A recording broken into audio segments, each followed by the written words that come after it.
But you get to show the boys in town that, Yep. women should be at the table too.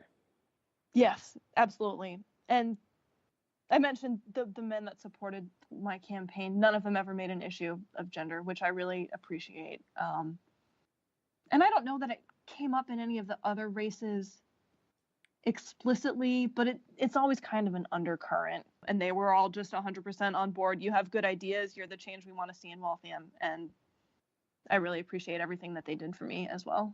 Tell us about your new role in the city council. What are you the most excited to tackle when you start?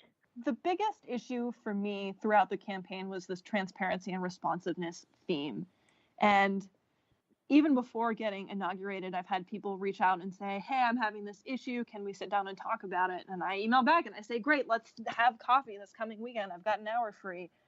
And they'll say, wow, it's so great to get a response so quick. I've never had anyone in city government seem like they cared this much before, which on one hand is just devastating that our government was not representing these people adequately.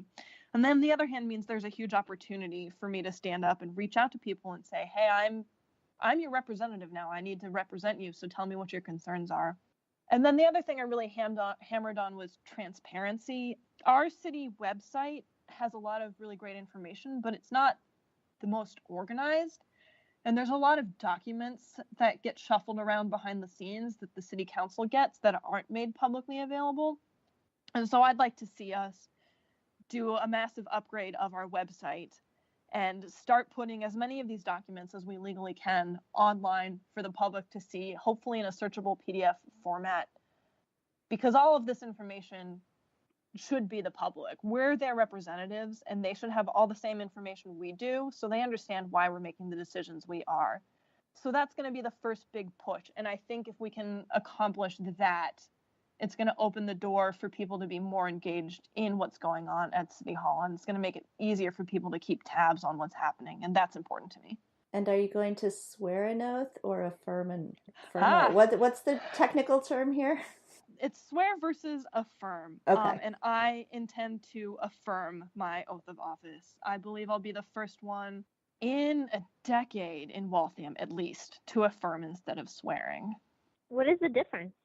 Historically speaking, affirmation was included in the Constitution. It's Article 6. I looked it up.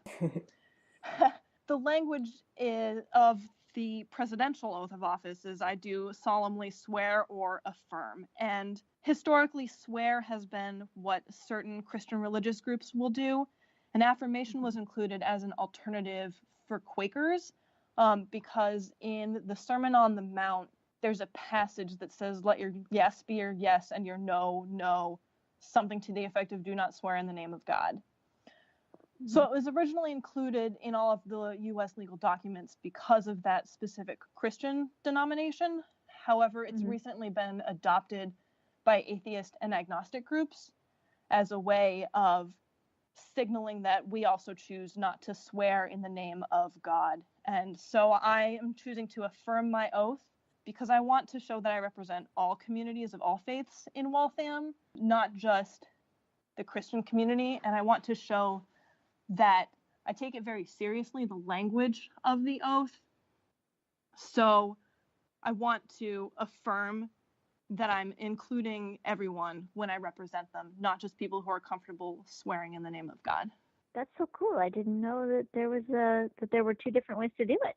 Last week during the Alabama Senate race, there was that big to-do on whether or not you have to swear on a Bible to serve in elected office. And I hope at this point everybody realized you can swear on whatever document you feel like. And an affirmation, if you do it in a court of law or if you do it individually, you also do not use a physical document. I believe the Waltham City Council historically has sworn en masse and they don't use an official document to put their hands on.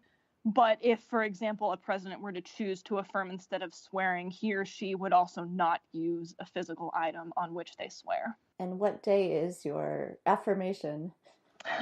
It is Sunday, January 7th at 1 p.m.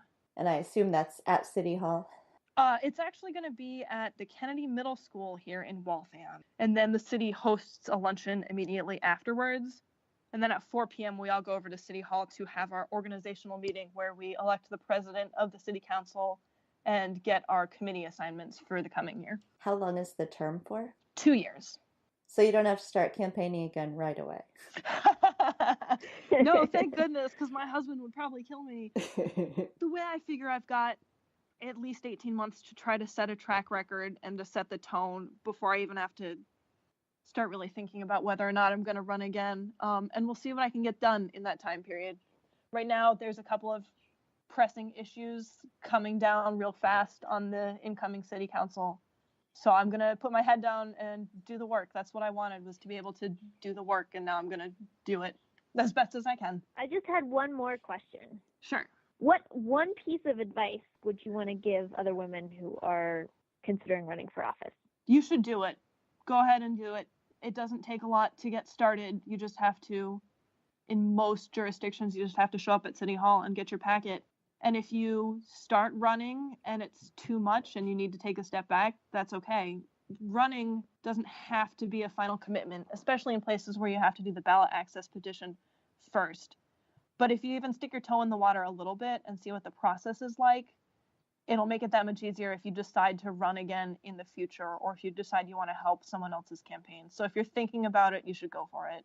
That's great. And if any of the women listening to this want a whole army of women writing, postcards to their voters or anything, I'm sure we could get some support from our listeners. So. Yep, and there's lots of organizations out dedicated to helping people run for office. Emerge is a great one. They're nationwide.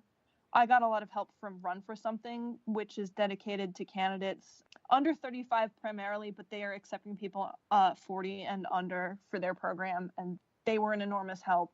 Emerge is an enormous help. So there are organizations out there that will help and support women candidates. Yeah, I'm just a little bit too old for Run for Something. I'm bitter about it. No, I'm not. I think it's great that there are millennial candidates running. Well, thank you so much for joining us, Kristine. Thank you again for having me on. It was nice to talk to you, and I really hope that other women listening to this will find a little nugget of valuable information and go on and start their own campaigns. Yeah, I hope we can inspire some people to run for office. Yeah, and maybe we'll check back in with you in 6 months or a year and see what you've been able to accomplish. Yeah, I'd be happy to. All right. Thank you. All right. Yeah, thanks to you too.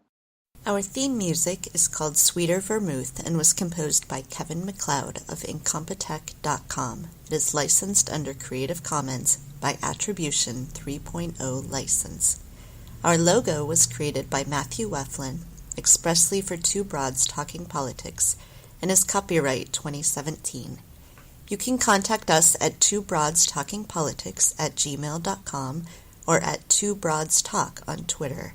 Our podcast can be found on iTunes, Stitcher, Google Play, and TuneIn. Please let us know if you have any trouble finding us.